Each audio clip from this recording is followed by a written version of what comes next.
Hello बच्चों, आप सभी लोगों का हमारे YouTube channel hyperfine physics classes में स्वागत है। आज हम क्लास 12 के फिजिक्स का वैद्युत आवेश तथा क्षेत्र का लेक्चर नंबर 8 लेकर आए हैं। इस लेक्चर में हम लोग प्रीवियस लेक्चर से संबंधित कुछ न्यूमेरिकल लगाएंगे। तो चलिए न्यूमेरिकल लगाया जाए। पहला न्यूमेरिकल जो हमारा होगा प्रीवियस लेक्चर में हमने क्या पढ़ा था? प्रीवियस लेक्चर में हम लोग पढ़े हैं कि यदि हमारे पास कोई वैद्युत द्विध्रुव हो तो उस वैद्युत द्विध्रुव के कारण वैद्युत क्षेत्र की तीव्रता कैसे निकाली जाती है, उसके अक्षीय बिंदु पर, उसके निरक्षीय बिंदु पर, और एक उसका हम जनरल फार्मूला भी डिराइव किए थे। वैद्युत द्विध्रुव के किसी भी बिंदु पर वैद्युत क्षेत्र आपसे पूछा जाए तो उस जनरल फार्मूले की सहायता से आप किसी भी बिंदु पर वैद्युत द्विध्रुव के कारण वैद्युत क्षेत्र ज्ञात कर सकते हैं। तो उसी टॉपिक से संबंधित हम लोग इस लेक्चर में न्यूमेरिकल लेके आए हैं। तो देखा जाए कि पहला न्यूमेरिकल क्या है। ठीक है, तो हमारा जो पहला न्यूमेरिकल होगा, मान लीजिए कि मेरे पास कोई एक वैद्युत द्विध्रुव ए और बी है। ठीक है, जिसके बिंदु आवेश बिंदु ए पर -10 माइक्रोकूलम का आवेश है। ठीक है, बिंदु ए पर बिंदु आवेश -10 माइक्रोकूलम का है। बिंदु बी पर +10 माइक्रोकूलम का आवेश है। और इस वैद्युत द्विध्रुव का मध्य बिंदु क्या है? O है। इस वैद्युत द्विध्रुव के बीच की दूरी 1 सेंटीमीटर है। कितना है? 1 सेंटीमीटर। तब आपको जो ज्ञात करना है, लिख देते हैं प्रश्न को, जो ज्ञात करना है ज्ञात कीजिए। पहला जो इसमें ज्ञात करना है ए नंबर में, वैद्युत द्विध्रुव आघूर्ण। वैद्युत द्विध्रुव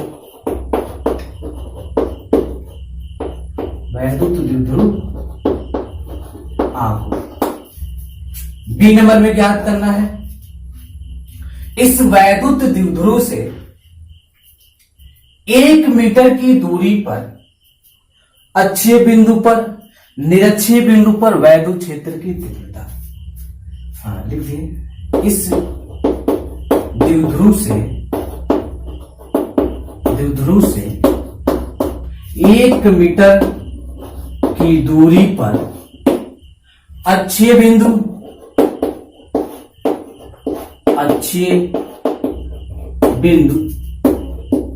तथा निरक्षीय बिंदु पर वैद्युत क्षेत्र ज्ञात किया जाए। हमारे पास कोई एक वैद्युत द्विध्रुव AB है जिनके बिंदु आवेश -10 माइक्रोकूलम +10 माइक्रोकूलम है और बीच की दूरी जो 1 सेंटीमीटर है। तो इस द्विध्रुव का द्विध्रुव आघूर्ण ज्ञात करना है, कैपिटल P। और इस द्विध्रुव से 1 मीटर की दूरी पर अक्षीय बिंदु और निरक्षीय बिंदु पर आपको बताना है कि वैद्युत क्षेत्र कितना होगा। ठीक है, तो चलिए इसको लगाया जाए। यहां लगाते आंसर दिया है। ठीक है, पहले जो वैल्यू गिवन है उसे नोट कर लेते हैं। क्या क्या दिया है? आवेश हमको पता है, आवेश का परिमाण कितना है? -10 माइक्रोकूलम, यानी और क्या हो जाएगा? ये 10 माइक्रोकूलम है, तो क्या हो जाएगा? 1 माइक्रो मतलब 10 की पावर -6 कूलम हो जाएगा। यानी आवेश है 10 × 10 की पावर -6 कूलम। आवेशों की बीच की दूरी 2L कितना दिया गया? 1 सेंटीमीटर दिया गया। और सेंटीमीटर को मीटर में बदलना चाहते हैं तो उसे 100 से भाग दे दें या 1 × 10 की पावर -2 से गुणा कर दें। क्या हो जाएगा? 1 × 10 की पावर -2, ये मीटर में हो जाएगा। ठीक है, बीच की दूरी पता चली।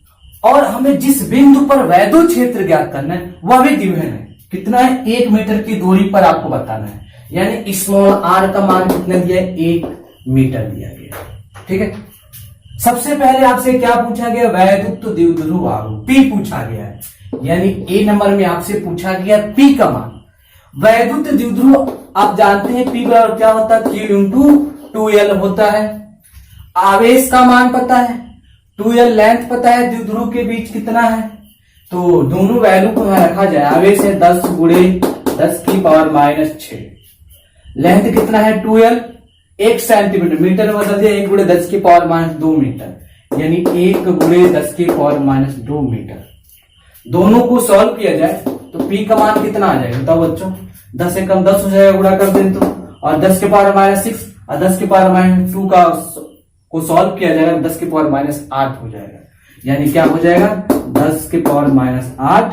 और वैद्युत द्विध्रुव आघूर्ण का मात्रक हमने आपको बताया है कूलाम मीटर होता है, इसका मात्रक क्या हो जाएगा कूलाम मीटर। ये हमने वैद्युत द्विध्रुव बता दिया। अब आपसे क्या पूछा गया है, इस द्विध्रुव से 1 मीटर की दूरी पर अक्षीय बिंदु तथा निरक्षीय बिंदु पर वैद्युत क्षेत्र की तीव्रता ज्ञात कीजिए। जिस बिंदु पर आपसे वैद्युत द्विध्रुव पूछा है, जिस बिंदु पर आपसे वैद्युत क्षेत्र पूछा जा रहा है, इस द्विध्रुव की लंबाई की तुलना में बहुत ज्यादा है। द्विध्रुव की लंबाई 1 सेंटीमीटर है, आपसे पूछा गया 1 मीटर की दूरी पर। इस केस में हम इस वैद्युत द्विध्रुव को अल्प लंबाई का वैद्युत द्विध्रुव मान सकते हैं। तो अल्प लंबाई वाला फार्मूला हम लोग अच्छे केस के लिए लिखेंगे और निरक्षीय केस के लिए लिखेंगे और कैलकुलेट करेंगे कि वैद्युत क्षेत्र कितना है। ठीक है, तो चलिए पहले अच्छे बी नंबर में हम लोग बता रहे हैं। ठीक है, बी नंबर में पहले अच्छे बिंदु पर निकाला जाए। ठीक है, अच्छे बिंदु पर अल्प लंबाई के वैद्युत द्विध्रुव के लिए अच्छे बिंदु पर वैद्युत क्षेत्र की जो तीव्रता होती थी E बराबर क्या होता था 2K P/R³ होता था, ये होता था, जिनका वैल्यू हमें पता है, वैल्यू रख दिया जाए। देखिए 2 तो ऐसे ही रहेगा, K का मान जानते हैं 9 गुणे 10 की पावर क्या होता है 9 होता है। P आपने निकाल दिया, कितना निकाला 10 गुणे 10 की पावर माइनस 8 निकाला है। क्या निकाला है 10 गुणे 10 की पावर माइनस 8 निकाला है। नीचे क्या है R³, स्मॉल r क्या है 1 मीटर है, यानी क्या हो जाएगा 1 मीटर का क्यूब हो जाएगा। इसको सॉल्व करेंगे तो अच्छी बिंदु को वैद्युत क्षेत्र कितना देखिए 9 दूनी 18 हो जाएगा, और यहां पे 10 की पावर 9 में जोड़ दिया जाएगा तो क्या हो जाएगा ये 10 की पावर 10 हो जाएगा। सॉल्व करेंगे तो 10 की पावर 2 हो जाएगा, यानी 9 दूनी 18 हो जाएगा और गुणे 10 की पावर 2 हो जाएगा। इन सबको सॉल्व करने पर और नीचे 1 का क्यूब करेंगे तो 1 ही जाएगा, तो उसे लिखने की हो सकता है ही नहीं। तो इसको और फाइनली सॉल्व किया जाए तो क्या हो जाएगा ये 1800 हो जाएगा। 1800 न्यूटन पर कूलाम वैद्युत क्षेत्र का मात्रक होता है। तो ये हमने जो वैद्युत क्षेत्र बताया इस वैद्युत द्विध्रुव के कारण उसके अक्षीय बिंदु पर ज्ञात किया। दूसरा आपसे क्या पूछा गया निरक्षीय बिंदु पर, निरक्षीय बिंदु पर बच्चों निरक्षीय बिंदु का फार्मूला क्या है अल्प लंबाई के वैद्युत द्विध्रुव के लिए क्या है E बराबर KP/R³ है, KP/R³। हम जानते हैं कि जो अक्षीय बिंदु पर वैद्युत क्षेत्र होता है निरक्षीय बिंदु की तुलना में डबल होता है। देखिए इस फार्मूले में 2KP/R³ है, इसमें क्या है KP/R³, यानी निरक्षीय बिंदु के केस में जो अक्षीय बिंदु पर वैद्युत क्षेत्र होता है इसका डबल होता है। तो इस इक्वेशन को हम ऐसे भी लिख सकते हैं, इसको मान यदि A' माना जाए तो इसको ऐसे लिखा जा सकता है जो निरक्षीय बिंदु पर वैद्युत क्षेत्र होगा अक्षीय बिंदु का आधा होगा, क्योंकि इसका डबल है तो इस पर आधा हो जाएगा, यानी E क्या हो जाएगा 2 लिख सकते हैं हम लोग, बिल्कुल लिखा जा सकता है। E का मान आप निकाल चुके हो, वैद्युत क्षेत्र अक्षीय बिंदु पर कितना निकाला बच्चों 1800 निकाला है, तो ये रखा जाए 1800 बाई नीचे क्या है 2 है, डिवाइड दे देंगे तो निरक्षीय बिंदु पर कितना वैद्युत क्षेत्र निकल के आ जाएगा 900 न्यूटन पर कूलाम आ जाएगा। यह हमने इस अल्प लंबाई के वैद्युत द्विध्रुव के कारण निरक्षीय बिंदु पर वैद्युत क्षेत्र की गणना कर लिया। इस न्यूमेरिकल को फटाक से हम नोट करें, अगला हम लोग न्यूमेरिकल सॉल्व करते हैं और ये ऐसे ही मजेदार न्यूमेरिकल हम लोग सॉल्व करेंगे और फटाक से नोट करें। वीडियो पहुंच गए तो फटाक से आप नोट कर लिया करें।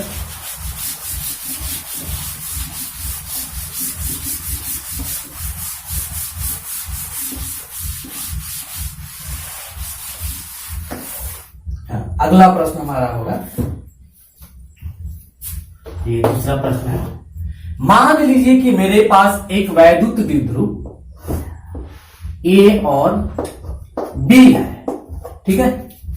ए पर बिंदु आवेश -3 माइक्रोकुलाम का है, बिंदु बी पर +3 माइक्रोकुलाम का बिंदु आवेश है, और इस वैद्युत द्विध्रुव का मध्य बिंदु क्या है, O है, और इस द्विध्रुव के बीच की दूरी 0.002 मीटर है। ये दूरी मीटर में, इसमें है बच्चों, मीटर में। तब आपको जो ज्ञात करना है, प्रश्न लिख लीजिए, ज्ञात कीजिए, पहला जो ज्ञात करना है आपको, इस वैद्युत द्विध्रुव से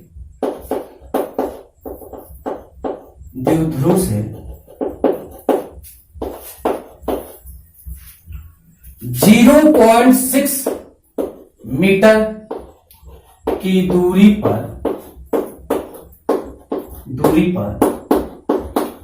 निरक्षीय बिंदु पर वैद्युत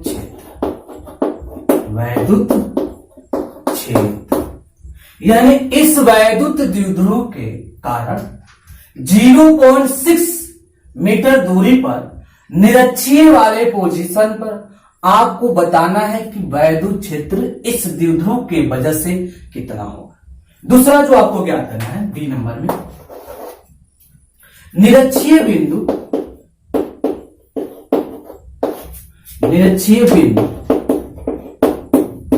से 90 डिग्री घुमा देने पर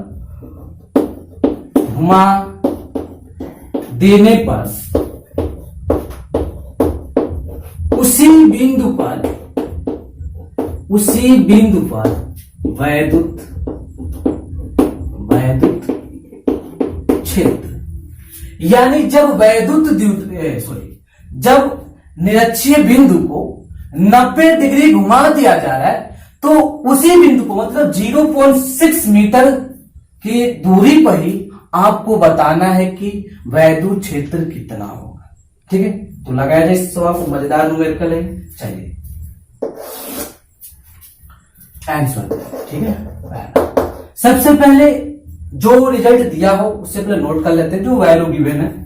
आवेश दिया गया है, आवेश का परिमाण क्या है बच्चों, 3 माइक्रोकुलाम है, तो हम लिख सकते हैं 3 माइक्रोकुलाम को 3 × 10⁻⁻6 कुलाम लिखा जा सकता है। और द्विध्रुव के बीच की दूरी क्या दी गई है, 2L दिया है। कितना दिया बच्चों, 0.02 मीटर दिया गया। और जिस बिंदु पर ज्ञात करना है वो हमें कितना दिया गया, 0.6 मीटर दिया है, यानी स्मॉल r क्या दिया गया है, 0.6 मीटर। अच्छा, जिस बिंदु पर आपको वैद्युत क्षेत्र ज्ञात करना है, इस द्विध्रुव की लंबाई की तुलना में बहुत ज्यादा है। देख रहे हैं, द्विध्रुव की लंबाई कितनी है, 0.002 मीटर है। आपको वैद्युत क्षेत्र की गणना 0.6 मीटर पर करना है। तो इस केस में हम इस वैद्युत द्विध्रुव को अल्प लंबाई का मान सकते हैं। तो अल्प लंबाई वाला फार्मूला हम अच्छे केस में भी लगाएंगे और निरक्षीय केस में भी लगाकर इस वैद्युत द्विध्रुव के कारण वैद्युत क्षेत्र ज्ञात करेंगे, ठीक है। तो सबसे पहले बिंदु ए से क्या पूछा गया है, कहा गया कि द्विध्रुव से 0.6 मीटर की दूरी पर निरक्षीय बिंदु पर वैद्युत क्षेत्र ज्ञात करना है। यानी पहला जो आंसर हो जाएगा हमारा, निरक्षीय बिंदु क्या होगा, इस वैद्युत द्विध्रुव के लंबवत। मान लीजिए इसके लंबवत कोई बिंदु यहाँ पे C हो और ये जो दूरी है 0.6 मीटर हो, तो इस द्विध्रुव के लंबवत इस पॉइंट पर आपसे पूछा जा रहा है कि वैद्युत क्षेत्र क्या होगा। है बच्चों, क्या हो जाएगा, निरक्षीय वाला केस है। तो पहले हम लोग P निकालना पड़ेगा, क्योंकि P नहीं निकले तो काम बनेगा नहीं। P क्या होता है, P बराबर हम जानते हैं Q × 2L होता है। Q का मान हमको पता है, आवेश कितना दिया गया, 3 × 10⁻6 दिया गया, 3 × 10⁻⁻6। और 2 लेंथ कितना दिया गया 0.002 मीटर दिया गया है, 0.002 मीटर दिया गया। सॉल्व कर दे तो P का मान कितना आ जाएगा, 3 दूनी 6 हो जाएगा, यानी 0.006 गुणे 10 की पावर -6 और इसका मात्रा क्या हो जाएगा कूलाम मीटर हो जाएगा। ये हमने निकाल दिए P निकाल दिया वैद्युत द्विध्रुव आघूर्ण। इस द्विध्रुव का कितना वैद्युत द्विध्रुव आघूर्ण है 0.006 इंटू 10⁻⁻6 कूलाम मीटर है ना, ये इसका आ गया वैद्युत द्विध्रुव आघूर्ण। ठीक है, अब हमें निरक्षीय वाले पोजीशन पे बताना है कि वैद्युत क्षेत्र कितना होगा। तो निरक्षीय वाले बिंदु पर वैद्युत क्षेत्र का जो फार्मूला होता है बच्चों क्या होता है, Kp/r³ होता है निरक्षीय वाले केस में। आप देखिए K का मान आप जानते हैं 9 गुणे 10 की पावर 9 होता है। P आपने निकाल दिया यहाँ पे 0.06 इंटू 10⁻⁻6। नीचे क्या है R, R क्या है 0.6 है, यानी क्या हो जाएगा 0.6 का क्यूब हो जाएगा। ठीक है, अच्छा चलिए सॉल्व किया जाए इसे। यहां पर 3 अंक के बाद दशमलव है, चलिए पहले इन दोनों को सॉल्व कर लेते हैं। ठीक है, तो क्या हो जाएगा 9 गुणे और इसको सॉल्व किया जाएगा तो ये हो जाएगा 0.006। इन दोनों को सॉल्व कर दिया जाए 10 की पावर 9 10 की पावर -6 सॉल्व करेंगे तो 10 की पावर क्या हो जाएगा 3 हो जाएगा। नीचे जब 0.6 का स्क्वायर किया जाए तो 6 का स्क्वायर 36 है, 36 गुणे 6 216, या 3 अंक के बाद दशमलव लगा दीजिए क्या हो जाएगा 216 यानी 0.216 हो जाएगा।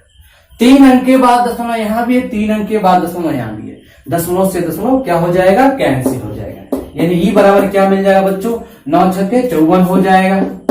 नीचे क्या हो जाएगा 216, ऊपर क्या हमारा है 10 की पावर 3, डिवाइड दे देंगे इससे तो क्या हो जाएगा ये हो जाएगा 1/4 हो जाएगा इंटू 10⁻³ हो जाएगा, डिवाइड दे दिया जाए तो 0.25 और हो जाएगा हमारा 10 की पावर 3 हो जाएगा। ठीक है, 1000 से 25 0.25 में गुणा कर दें तो क्या हो जाएगा बच्चों ये हो जाएगा 250 और वैद्युत क्षेत्र तो न्यूटन पर कूलाम। ये हमने वैद्युत क्षेत्र बच्चों कहां बताया, इसके निरक्षीय बिंदु पर। अब देखिए सवाल में कहा गया है कि निरक्षीय बिंदु से 90 डिग्री घुमा देने पर उसी बिंदु पर वैद्युत क्षेत्र ज्ञात है। अब मान लीजिए निरक्षीय बिंदु ऐसे है, चाहे इसको 90 डिग्री इधर घुमा दें और चाहे इधर घुमा दें, किसी भी केस में घुमाएंगे तो जो बिंदु सी होगा वह अच्छे बिंदु पर आ जाएगा, चाहे इस दिशा में घुमा दें चाहे इस दिशा में घुमा दें, तो जो निरक्षीय वाला पॉइंट है सी वह कहां आ जाएगा उसके अच्छे बिंदु पर आ जाएगा। यानी अब सेकेंड केस में आपसे पूछा जा रहा है कि अच्छे बिंदु पर वैद्युत क्षेत्र कहां होगा।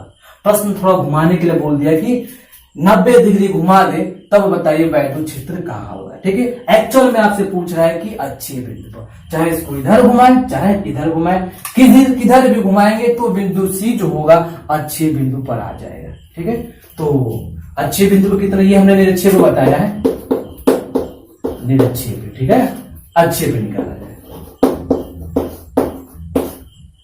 अच्छे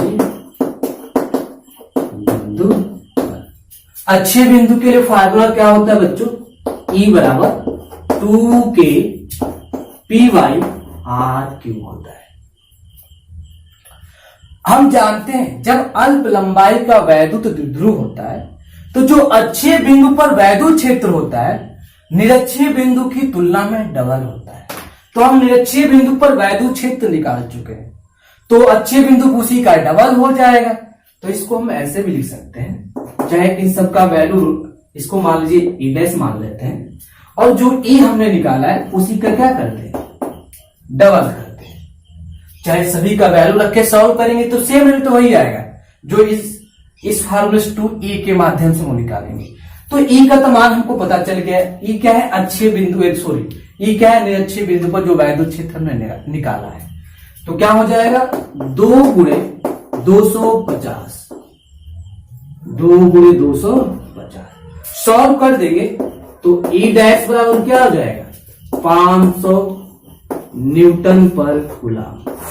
ये वैद्युत क्षेत्र आपने कहा निकाला जब निरक्षीय वाले बिंदु को 90 डिग्री घुमा दिया, अर्थात अच्छे बिंदु पर वैद्युत क्षेत्र हमने 500 न्यूटन पर कूलम का पा गया। ठीक है, फटाक से इसे नोट कर ले बच्चों, फटाक से। और मजेदार न्यूमेरिकल हम लोग सॉल्व करेंगे, फटाक से नोट कर, वीडियो पॉज करके फटाक से नोट कर लें। मिटाते हैं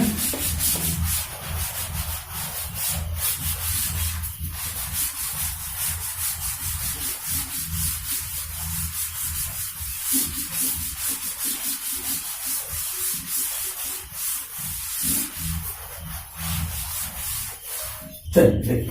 हाँ बच्चों, हमारा अगला जो प्रश्न होगा, तीसरा प्रश्न, मान लीजिए कि मेरे पास एक वैद्युत द्विध्रुव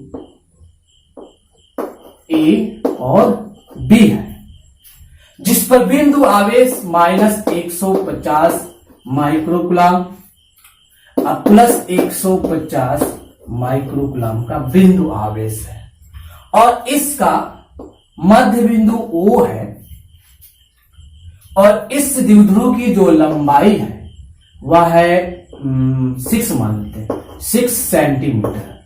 क्या है? 6 सेंटीमीटर। तो आपको जो ज्ञात करना है, ज्ञात कीजिए, ज्ञात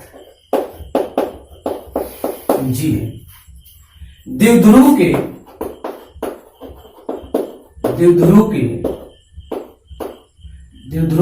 मध्य बिंदु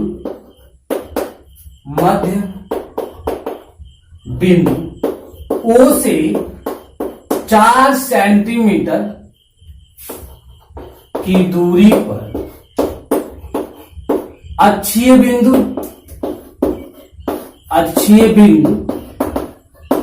तथा निरक्षीय बिंदु पर वैद्युत क्षेत्र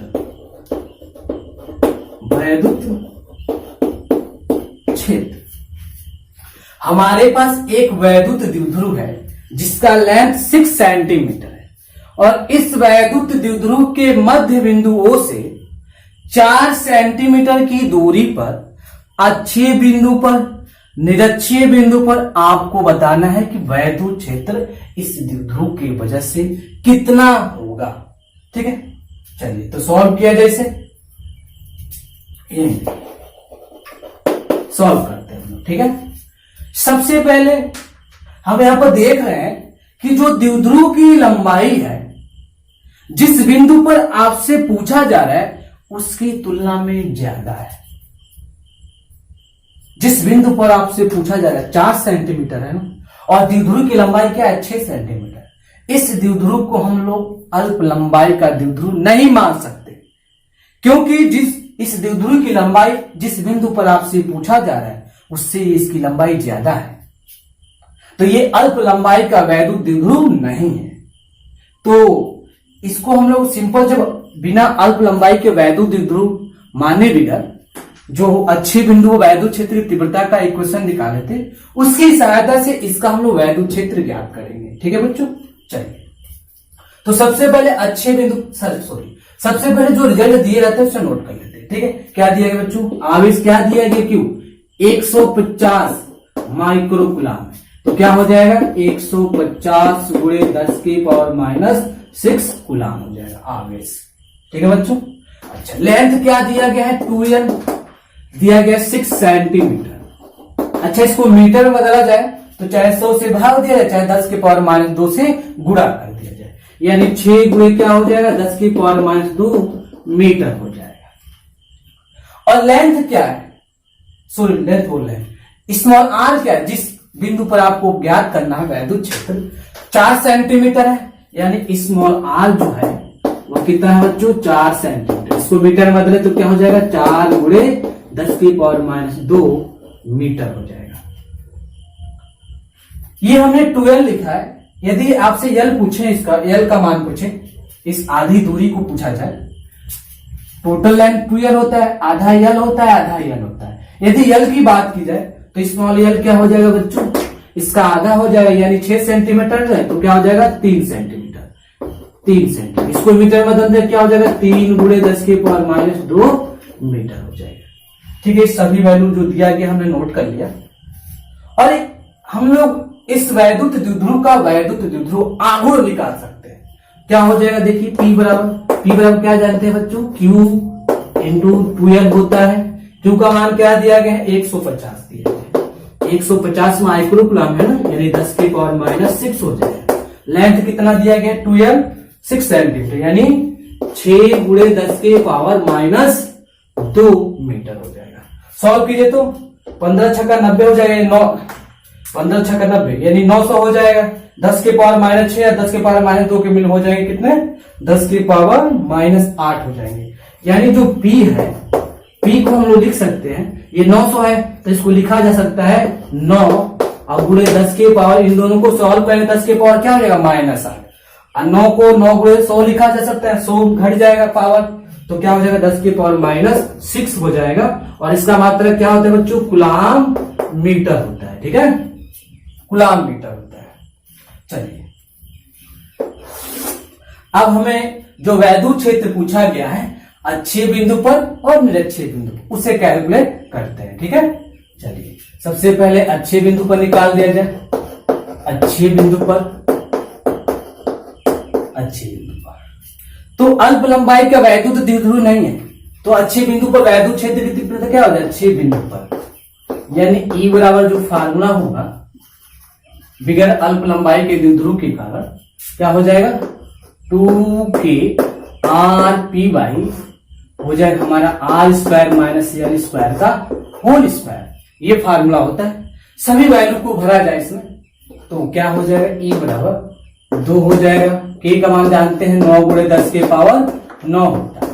R का मान कितना है बच्चों, R का मान 4 सेंटीमीटर, 4 गुणे 10 के पावर क्या हो जाएगा 4 गुणे 10 के पावर माइनस 2 हो जाएगा, गुणे P का मान कितना आपने निकाला 9 गुणे 10 के पावर माइनस 6 कूलाम मीटर, यानी 9 गुणे 10 के पावर माइनस 6 है। नीचे क्या हो जाएगा हमारा ये रिजल्ट R है, R का मान क्या है 4 सेंटीमीटर, 4 गुणे क्या हो जाएगा 4 गुणे 10 के पावर माइनस 2 का होल स्क्वायर हो जाएगा, माइनस L क्या है स्मॉल l आपने निकाला 3 सेंटीमीटर, यानी क्या हो जाएगा 3 गुणे 10 की पावर माइनस 2 का होल स्क्वायर, और इसका भी क्या है होल स्क्वायर है बच्चों। ठीक है, तो क्या वो फाइनली रिजल्ट हमें क्या मिलेगा, चलिए 9 दूनी 18 हो जाएगा, 18 चौके 72 हो जाएगा, यानी 72 गुणे क्या है इधर 9 बचा है 9 लिख लीजिए। 10 की पावर माइनस 2, 10 की पावर माइनस 6, 10 की पावर क्या हो जाएंगे माइनस 8, सॉल्व कर देंगे 9 और माइनस 8 तो क्या हो जाएगा केवल हमारे पास मिलेगा 10 मिलेगा। ठीक है बच्चों, ध्यान देखिए इसका जब स्क्वायर करेंगे 4 का स्क्वायर करेंगे 16 हो जाएगा, और गुणे 10 की पावर माइनस 4 हो जाएगा। यहाँ 3 का स्क्वायर करेंगे 9 हो जाएगा, और 10 की पावर माइनस 4 हो जाएगा, और इसका भी क्या है अभी होल स्क्वायर है। ठीक है बच्चों, चलिए अब देखिए 10 के पावर माइनस 4, यहाँ भी 10 के पावर माइनस 4, दोनों में कॉमन लेके बाहर निकाल दिया और इसका भी होल स्क्वायर है, यानी बाहर निकल क्या आएगा 10 के पावर माइनस 8 आएगा। इसमें 10 के पावर माइनस 4, 10 के पावर माइनस 4, यहाँ भी दोनों से कॉमन लेकर बाहर निकाला जाए, हालांकि इसका भी होल स्क्वायर है तो 10 के पावर क्या बाहर निकलेगा 10 के पावर माइनस 8 बाहर निकलेगा, और 10 के पावर माइनस 8 को ऊपर भेज दिया जाए और इसके साथ जुड़ के क्या हो जाएगा 10 के पावर 9 हो जाएगा। क्या बातें इतनी समझ में आ रही है आपको, चलिए देखिए इसका इसमें गुणा कीजिए तो 9 दूनी 18 हो जाएगा, 9 सत्ते 63, यानी क्या हो जाएगा ये हो जाएगा हमारा यही बताते हैं ठीक बगल में 9 दूनी 18 हो जाएगा और 9 सत्ते 63 64, यानी 648 हो जाएगा, और गुणे 10 की पावर नीचे से 10 के पावर नीचे क्या है माइनस 8 है, ऊपर भेज देंगे तो क्या हो जाएगा 10 के पावर 9 हो जाएगा, और नीचे क्या हो जाएगा देखिए 16 बचा है यहाँ पे 9, और 16 में से 9 जाएगा 7, और 7 का क्या है जो स्क्वायर है तो क्या हो जाएगा 49।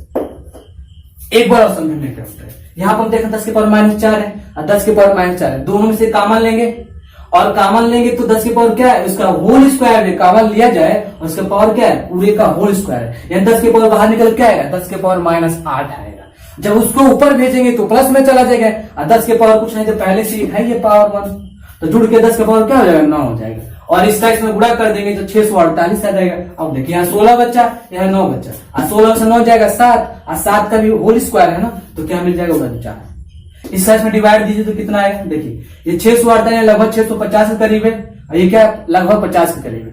डिवाइड देंगे तो लगभग 13 के समथिंग कटेगा, यानी जो ई बराबर हमें रिजल्ट मिलेगा, क्या मिलेगा बच्चों, मिल जाएगा हमको 13.2 समथिंग ई करके आएगा, 10 की पावर 9 और न्यूटन पर कूलम आ जाएगा। ये रिजल्ट हमने कहा निकाला, इस वैद्युत द्विध्रुव के अक्षीय बिंदु पर वैद्युत क्षेत्र की गणना किया। निरक्षीय पे क्या हो जाएगा बच्चों, निरक्षीय बिंदु पर निरक्षीय के लिए फार्मूला क्या होता है, अल्प लंबाई का वैद्युत द्विध्रुव नहीं है। निरक्षीय के लिए क्या फार्मूला होता है, के पी बाई, इसके लिए होता है r square plus l square के पावर 3/2 होता है, ये फार्मूला होता है। चलिए मान सभी भर दिए जाए। के का मान आप जानते हैं 9 गुणे 10 की पावर 9 है, पी का मान आपने निकाल दिया, यहाँ पे क्या निकाला 9 गुणे 10 की पावर -6, 9 गुणे 10 की पावर -6 है। नीचे क्या हो जाएगा, नीचे आर का मान भरा जाए, यल का मान भरा जाए, और उसका पावर क्या है 3/2 है। आर का मान क्या है बच्चों, आर का मान है 4 सेंटीमीटर, यानी लिख सकते हैं इसे 4 गुणे 10 की पावर -2 सेंटीमीटर का स्क्वायर, यानी 4 गुणे 10 की पावर -2 का होल स्क्वायर हो जाएगा। अब प्लस यल का मान क्या है 3 सेंटीमीटर, 3 गुणे 10 की पावर -2 का होल स्क्वायर, 3 गुणे 10 की पावर -2 का होल स्क्वायर, और इसका भी पावर क्या है 3/2 है। इसका पावर क्या है 3/2। बच्चों यहाँ पे पावर दिखा दे रहा हूं 3/2, यहाँ पे चलिए नीचे दिखा दे रहे हैं, इसका पावर क्या है 3/2 है। इस टोटल का पावर क्या है 3/2 है। ठीक है, चलिए सॉल्व किया जाए। चलिए 9 में 81 हो जाएगा, और इसको सॉल्व करेंगे तो क्या हो जाएगा 10 के पावर 3 हो जाएगा। अच्छा नीचे सॉल्व किया जाए, देखिए यहाँ क्या है 10 की पावर -2 स्क्वायर करेंगे 10 की पावर -4 हो जाएगा, यहाँ भी 10 की पावर -4, दोनों में से कॉमन मिल जाएगा हमें, और बाहर क्या है 10 की पावर -4 तो कॉमन मिल जाएगा, और इसका बाहर क्या है 3/2 है, तो -4 3/2 यानी 2 से कटेगा तो क्या हो जाएगा 2 हो जाएगा। ये जो 10 की पावर -4 यहाँ हो जाएगा, और 10 की पावर -4 यहाँ, दोनों में से कॉमन लेंगे 10 की पावर -4, यानी क्या कॉमन मिलेगा हमें 10 की पावर -4 कॉमन मिल जाएगा, और इसका पावर क्या है 3/2 है, क्या पावर है 3/2, तो देखिए 2 से 4 कट जाएगा यानी -2 हो जाएगा, यानी 3 दूनी -6 हो जाएगा, यानी बाहर टोटल हमें निकल के क्या मिलेगा 10 की पावर -6 मिलेगा। एक बार और समझना क्या होता है, देखिए 10 की पावर -4 यहाँ है, और 10 की पावर -4 है, और इसका भी पावर क्या है 3/2 है, इसका भी पावर क्या है 3/2, तो -4 2 से कट जाएगा तो -2 आएगा ना, तो 3 को गुणा कर देंगे तो -6 हो जाएगा, यानी बाहर जो हमें निकल के आएगा इस ब्रैकेट से 10 के पावर माइनस क्या आएगा 6 आएगा, यानी 10 की पावर -6 क्या हो जाएगा बाहर निकल के आएगा। अच्छा बच्चों अंदर क्या बचेगा, 4 का स्क्वायर क्या होता है 16 होता है, अब प्लस 3 का स्क्वायर क्या होता है 9, यानी इसका पावर क्या है 3/2 है। ठीक है, चलिए सॉल्व किया जाए इसको, तो ये 81 हो जाएगा, 10 के पावर 6 ऊपर जाएगा क्या हो जाएगा 10 के पावर 9 हो जाएगा, यानी 10 के पावर 9 हो गया। नीचे देखिए 16 ना 25, अब 25 3/2 का मतलब क्या है, इसको 3 × 1/2 लिख सकते हैं, और 1/2 का मतलब क्या होता है स्क्वायर, यानी 25 का स्क्वायर रूट 5 निकल के बाहर आएगा, यानी हम लोग लिख सकते हैं 5, और उसका पावर क्या हो जाएगा 3।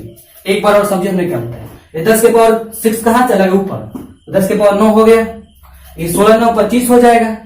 अब 25 का पावर क्या है 3/2, और 3/2 को 3 × 1/2 लिखा जा सकता है, और 1/2 का मतलब क्या हुआ इसका स्क्वायर रूट, तो 25 से बाहर निकल के क्या आएगा 5 निकल के आएगा ना, 3 तो वैसे ही रहेगा ना, 3 वैसे तो वैसे ही, तो यहाँ पे कैसे लिख सकते हैं हम लोग, इसे लिख सकते हैं ऐसे 81 गुणे 10 की पावर 9, और नीचे क्या है 5 का 3 बार गुणा किया जाए 5 × 25 125 हो जाएगा, क्या हो जाएगा बच्चों 125। चलिए इसे सॉल्व किया जाए तो क्या मिलेगा रिजल्ट, हमें रिजल्ट मिलेगा E बराबर इसका इसमें डिवाइड दिया जाए तो 0.8100 यानी 800 के करीब हो जाएगा, यानी 0.648 इंटू 10⁹ न्यूटन पर कूलम का वैद्युत क्षेत्र निकल कर आ जाएगा। इसका इसमें डिवाइड देंगे तो लगभग इतना ही आएगा, 0.648 इंटू 10⁹ न्यूटन पर कूलम। तो ये जो हमने वैद्युत क्षेत्र निकाला उसके निरक्षीय बिंदु पर निकाला। फटाक से इसे आप नोट कर ले। एक और मजेदार प्रश्न हम लोग सॉल्व करेंगे, इसे फटाक से हम नोट। हाँ तो जो इसे मिटाया जाए, लास्ट सवाल हम लोग करते हैं इस टॉपिक का, ठीक है।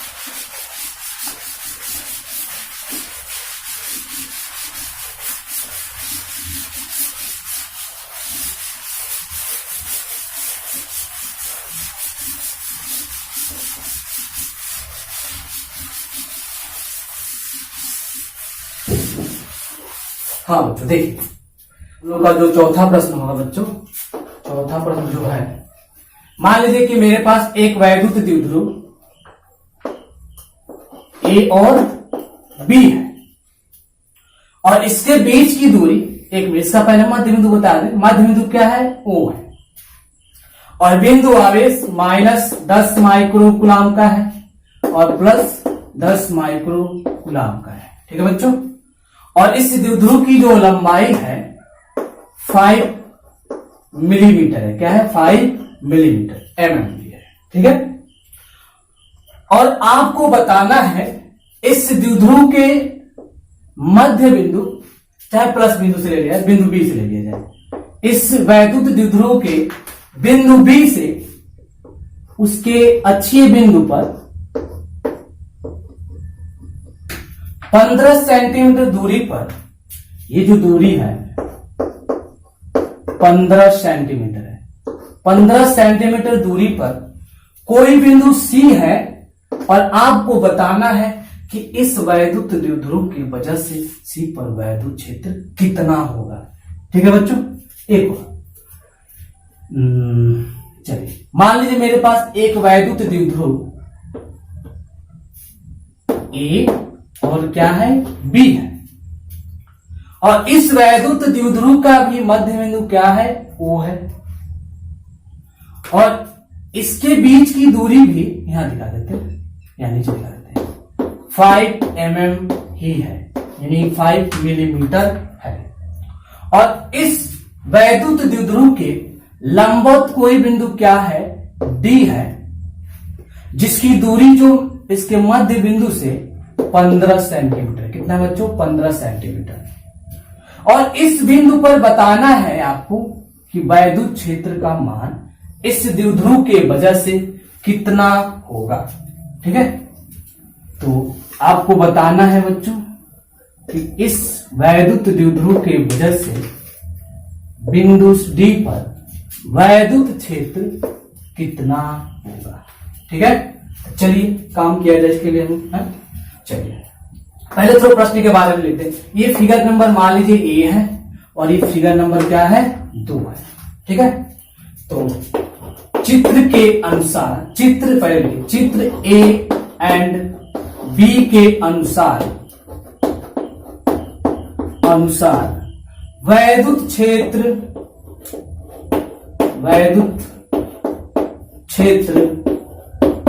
ज्ञात कीजिए। तो हम पहला जो फिगर ए देख रहे हैं, बिंदु ए और बी को जोड़ने वाली रेखा के अक्ष पर, यानी इस द्विध्रुव के अक्ष पे कोई बिंदु सी है और बिंदु बी से 15 सेंटीमीटर दूरी पर जो बिंदु सी है, और आपको बताना है कि इस द्विध्रुव के वजह से बिंदु सी पर वैद्युत क्षेत्र कितना होगा। तो जाहिर सी बात है, तो अच्छी वाला केस बन जा रहा है, इस केस पे पूछा जा रहा है इस द्विध्रुव की वजह से, इजीली याद कर लेंगे, कोई दिक्कत नहीं। दूसरा हमारे पास एक वैद्युत द्विध्रुव है जिसके बीच की दूरी सेम उतना ही है, 5 मिलीमीटर, और इस वैद्युत द्विध्रुव के लंबवत 15 ही सेंटीमीटर पे कोई बिंदु डी है और आपको बताना है कि इस द्विध्रुव के वजह से बिंदु डी पर वैद्युत क्षेत्र कितना होगा। अच्छा, इसके बिंदु आवेश हमने नहीं दिखाया, सेम बिंदु आवेश उतने ही जितने इसके हैं, यानी इस पर जो आवेश है -10 माइक्रो कूलम का आवेश है और इस पर जो आवेश है +10 माइक्रोकूलम का आवेश है बच्चों। ठीक है, अब चलिए काम किया जाए इसके लिए। सबसे पहले हम फिगर 1 के लिए काम करेंगे। ठीक है, आंसर दिया जाए। ठीक है, सबसे पहले एक में जो पहले दिया रहता है नोट कर लेते हैं। चलिए पहले जो रिजल्ट दिया गया है उसे नोट कर लेते। आवेश क्या दिया गया बच्चों, कितने कूलम का, -10, यानी 10 माइक्रोकूलम का आवेश इसका परिमाण दिया गया है, यानी 10 माइक्रोकूलम का आवेश दिया गया है। इसको क्या लिख सकते हैं, 10 × 10⁻⁻6 कूलम लिख सकते हैं। बीच की दूरी क्या है बच्चों, सब दोनों में सेम 5 mm 5 mm, यानी 2L कितना दिया गया है, 5 mm दिया गया है। ठीक है, और मिलीमीटर को मीटर में बदलने के लिए या तो 1000 से भाग दे या 10⁻³ से गुणा कर दे, तो क्या हो जाएगा 5 × 10⁻³ मीटर हो जाएगा। ठीक है बच्चों, अच्छा, और इसके बीच की दूरी हमें दी गई स्मॉल आर दिया गया। देखिए आर 15 सेंटीमीटर यहाँ भी है, यहाँ पर भी क्या है 15 सेंटीमीटर ही है, यानी स्मॉल आर जो दिया गया है 15 सेंटीमीटर दिया गया है। मीटर में बदल दे बच्चों तो क्या हो जाएगा 15 × 10⁻² मीटर हो जाएगा। अब देखिए बच्चों यहाँ पे जो वैद्युत द्विध्रुव की लंबाई है, जिस बिंदु पर आपसे वैद्युत क्षेत्र पूछा जा रहा है, उस दूरी की तुलना में ये जो वैद्युत द्विध्रुव की लंबाई है बहुत छोटा है, यानी यहाँ पे जो वैद्युत द्विध्रुव है वह एक अल्प लंबाई का वैद्युत द्विध्रुव है। तो अल्प लंबाई के कारण हम लोग वैद्युत क्षेत्र, तो हम लोग अल्प लंबाई के वैद्युत द्विध्रुव के कारण बिंदु C और D पर वैद्युत क्षेत्र की गणना करेंगे, यानी अच्छे बिंदु में और निरक्षीय बिंदु पर वैद्युत क्षेत्र की गणना की जाएगी। ठीक है, चलिए तो सबसे पहले हम लोग अच्छी वाला केस की बात करते हैं। ठीक है, यानी पहले हम यही उठाते हैं। ठीक है बच्चों, चलिए देखिए पहले हम A के लिए काम कर रहे हैं। ठीक है, यानी अच्छे बिंदु पर, अच्छे बिंदु पर। ठीक है, अच्छा बच्चों पहले हम P निकाल लें। P क्या हो जाएगा, वैद्युत द्विध्रुव आघूर्ण। P बराबर जानते हैं Q × 2L होता है। Q का मान क्या है बच्चों, 10 माइक्रोकूलम है, यानी 10 × 10⁻6 हो जाएगा। और 2L लेंथ क्या दिया गया है 5 mm, 5 × 10⁻3, 5 × 10⁻3 दिया गया। सॉल्व कर दे तो P का मान क्या मिल जाएगा बच्चों, 10 × 5 = 50 हो जाएगा, यानी 5 हो जाएगा। और 10⁻6 10⁻3 मिलके क्या हो जाएंगे 10⁻9 हो जाएंगे। और 50 को 5 × 10 लिखेंगे तो ये क्या हो जाएगा 10 हो जाएगा ये 8 कूलम मीटर हो जाएगा। ठीक है बच्चों, ये हमने वैद्युत द्विध्रुव आघूर्ण ज्ञात कर दिया। चलिए अच्छे बिंदु पर पहला वैद्युत क्षेत्र ज्ञात करते हैं। अच्छे बिंदु के लिए क्या हो जाएगा, अल्प लंबाई वाला फार्मूला लगाया जाएगा। यहाँ पे क्या हो जाएगा 2kp/r³ हो जाएगा। अच्छा 2 का मान 2 हो जाएगा। k क्या है, k का मान आप जानते हैं कि 9 × 10 के पावर क्या होता है 9 होता है। और p का मान आपने नीचे निकाल दे, 5 × क्या है बच्चों 5 × 10⁻- कितना है 8 है, 8 है। और बीच की दूरी क्या है बच्चों r कितना है 15 सेंटीमीटर, 15 × 10⁻² है, यानी क्या हो जाएगा 15 × 10⁻² का होल क्यूब है। ठीक है बच्चों, चलिए तो क्या हो जाएगा E बराबर सॉल्व किया जाएगा 9 दूनी 18, 18 × 5 = 90, यानी क्या हो जाएगा 90 × 10⁻9 है, 10⁻8 सॉल्व करेंगे 10 के पावर केवल 10 मिलेगा, पावर कुछ नहीं 1 और हो सकता है। ठीक है, कोई दिक्कत नहीं है। अच्छा 15 का क्यूब है, 10⁻2 का भी क्यूब, 10⁻2 का क्यूब करेंगे तो बाहर निकल क्या है 10⁻6 आएगा। अब 15 का क्यूब करेंगे 15 15 225, अब 15 का गुणा कर दे तो आ जाएगा 3375। क्या आता है 3375 आता है। ठीक है बच्चों, ये आ जाएगा। अच्छा इसको ऊपर भेज दिया जाए तो क्या हो जाएगा, देखिए जब इसको ऊपर भेजेंगे 10 के पावर क्या हो जाएगा यहाँ पे 7 हो जाएगा। तो ऐसा करते हैं 7 में से 100 को 90 के साथ गुणा कर देते हैं, या इसको 9000 कर देते हैं या 10 के पावर 5 लिख देते हैं। लिखने के कारण ये चीज डिवाइड देने में आसानी हो जाएगा, इसलिए हम ऐसा कर रहे हैं। तो क्या हो जाएगा 9 हो जाएगा, और एक 0 है ये 900 हो जाएगा, और एक 0 ऊपर भेजेंगे, जब इसको ऊपर भेजा जाएगा उसमें से एक 0 दे देंगे, यानी ऊपर क्या बचेगा 10 के पावर 5 बचेगा, यानी यहाँ क्या हो जाएगा 9000 × 10 की पावर क्या बचेगा बच्चों 5 बच गया। और नीचे क्या है 33 75 है, ठीक है। यानी 9000 नीचे 3375। यानी यदि हम 3000 से 9000 में भाग दें तो लगभग 3 बार में कट जाता है, लेकिन ये 3375 लगभग 34 के करीब है, तो 3 बार में भाग तो जा नहीं पाएगा। तो लगभग जो रिजल्ट आएगा हमारा ये लगभग 2.67 इंटू 10⁵ और न्यूटन पर कूलम आ जाएगा, ठीक है बच्चों। इतना क्या आ जाएगा 2.67 गुणे 10⁵ न्यूटन पर कूलम। ये हमने अक्षीय बिंदु पर ज्ञात किया वैद्युत क्षेत्र का मान। अब आपसे पूछा गया है निरक्षीय बिंदु पर भी, तो निरक्षीय वाला हम यहां बता देते हैं, ठीक है। बी नंबर यहां बता दे, इस फिगर की बात करते हैं। तो जो निरक्षीय बिंदु पर वैद्युत क्षेत्र होता है, हम जानते हैं कि जब अल्प लंबाई का वैद्युत द्विध्रुव हो तो जो निरक्षीय पर वैद्युत क्षेत्र बनता है अक्षीय के आधा बनता है। यानी जो अक्षीय पे डबल बनता है और निरक्षीय पे उसका आधा बनता है बच्चों।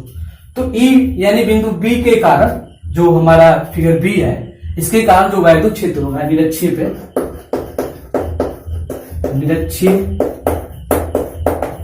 बिंदु पर क्या हो जाएगा बच्चों, फार्मूला आप जानते हैं सेम क्या होता है, K/P/R³ होता है, इसे E डैश लिख दें, ठीक।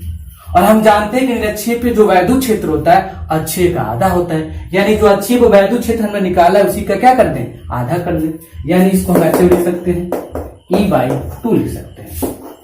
E डैश क्या हो जाएगा, E का मान आपने क्या निकाला 2.67 गुणे 10⁵ नीचे क्या है 2 डिवाइड दे दे तो क्या आ जाएगा E डैश बराबर 1.33 गुणे 10⁵ न्यूटन पर कूलम।